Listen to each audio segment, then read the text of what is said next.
আসসালামু আলাইকুম প্রিয় শিক্ষার্থী বন্ধুরা, এবছর যারা এসএসসি পরীক্ষা দেওয়া পাভেলস একাডেমির পক্ষ থেকে তোমাদেরকে স্বাগতম। আগামী 10 এপ্রিল থেকে তোমাদের পরীক্ষা শুরু, বাংলা প্রথম পত্রের মাধ্যমে শুরু হবে। আর আজকে তোমাদেরকে এই ভিডিওর মাধ্যমে বাংলা প্রথম পত্র মমতাদি গল্প থেকে এমসিকিউ শেয়ার করব। দেখো, মমতাদি গল্পটি লিখেছেন মানিক বন্দ্যোপাধ্যায়। 1 নাম্বার হচ্ছে, মানিক বন্দ্যোপাধ্যায় কত সালে জন্মগ্রহণ করেন? 1908 সালে। মানিক বন্দ্যোপাধ্যায়ের জন্মস্থান হচ্ছে সাঁওতাল পরগনা। 3, দেখো, মানিক বন্দ্যোপাধ্যায়ের আসল নাম কি? প্রবোধ কুমার বন্দ্যোপাধ্যায়। তারপর দেখো, মানিক বন্দ্যোপাধ্যায়ের পৈতৃক বাড়ি কোথায় ছিল? মুন্সিগঞ্জ।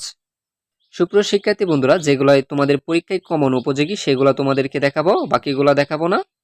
আর সুপ্রিয় শিক্ষার্থী বন্ধুরা, এরকম serial to serial MCQ PDF plus সকল বিষয়ের সাজেশন নিতে অবশ্যই আমাদের সাথে যোগাযোগ করতে পারো। আচ্ছা, তারপর দেখো, মানিক বন্দ্যোপাধ্যায় বন্ধুদের সাথে বাজি ধরে কোন গল্প রচনা করেন? অতিসীমামি। দেখো, মানিক বন্দ্যোপাধ্যায়ের অতিসীমামি নামক গল্পটি সর্বপ্রথম কোন পত্রিকায় প্রকাশিত হয়? বিচিত্রা পত্রিকায় প্রকাশিত হয়। আচ্ছা, তারপর দেখো, কোন গল্পের মাধ্যমে লেখক হিসাবে মানিক বন্দ্যোপাধ্যায় নিয়তি নির্ধারিত হয়? অতিসীমামি। মানিক বন্দ্যোপাধ্যায়ের অনার্স পাস করা হয়নি কেন? লেখালেখি মগ্ন থাকায়। তারপর দেখো, কে লেখালেখিতেই জীবিকার একমাত্র উপায় হিসাবে গ্রহণ করেন? মানিক বন্দ্যোপাধ্যায়। মানিক বন্দ্যোপাধ্যায় কতটি উপন্যাস রচনা করেন?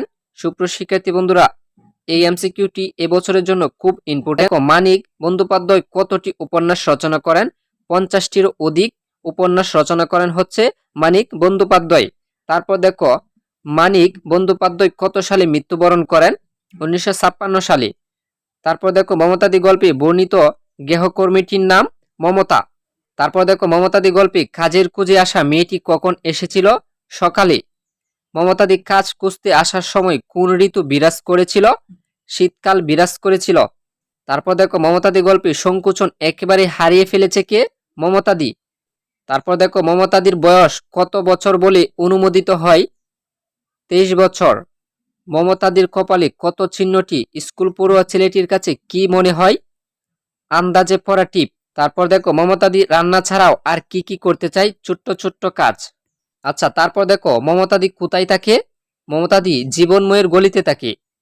তারপর দেখো, বাসায় মমতাদির কয়টি ছেলে আছে? 1টি। তারপর দেখো, মমতাদির স্বামী কয় মাস যাবৎ চাকরি নেই? 4 মাস। তারপর দেখো, মমতাদি মর্যাদা সম্পন্ন ঘরের নারী হয়েও জিয়ের কাজ করতে এসেছে কেন? অভাবের ধারণায়। তারপর দেখো, মমতাদি কত টাকার বেতন আশা করেছিল? 12 টাকার মতো। তারপর দেখো, সকলের মমতাদির কোন গুণ দেখিয়ে খুশি হলো? কাজের শৃঙ্খলা ও কৃপণতা। তারপর দেখো, মমতাদি কাজ করতে গিয়ে কাজের উপদেশ না পেলে কি করতেন? নিজের বুদ্ধি খাটিয়ে করতেন। তারপর দেখো, স্কুল পড়ুয়া ছেলেটি রাগ করে স্কুলে যেতে গেল কেন? মমতাদির অপেক্ষা করায়। তারপর দেখো, কাজের লাগাত কতদিন পর মমতাদির সাথে স্কুল পড়ুয়া ছেলেটি বাপ হয়? সপ্তাহখানেক পর।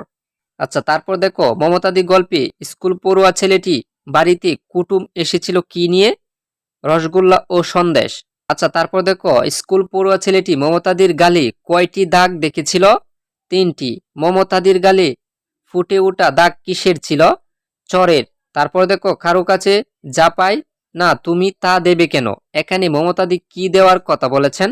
ভালোবাসা। মমতাদির কুপা কুলে চুল ছড়িয়ে পড়লে স্কুল পড়ুয়া ছেলেটি কি করে? বেনি পাকাবার চেষ্টা করে। তারপর দেখো, মমতাদির গালে 3টি আঙুলের দাগ বসে গিয়েছিল কার চড়ে? তার স্বামীর। তারপর দেখো, মমতাদির কুলা চুলগুলো নিয়ে বেনি পাকাবার চেষ্টা করলে মমতাদি কি করলো? মুখ ফিরিয়ে হাসলো। তারপর দেখো, মমতাদি বরের চাকরি হওয়ায় খবর ছেলেটি কাকে শুনিয়ে দিল?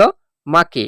সুপ্রিয় শিক্ষার্থীরা, মমতাদি গল্প থেকে তোমাদেরকে যে এমসিকিউ গুলো শেয়ার করেছি, আশা করব তোমাদের পরীক্ষায় কমন আসবে। এরকম সিরিয়াল টু সিরিয়াল আরো এমসিকিউ পেতে অবশ্যই আমাদের চ্যানেলটিকে সাবস্ক্রাইব করে সাথেই থাকো।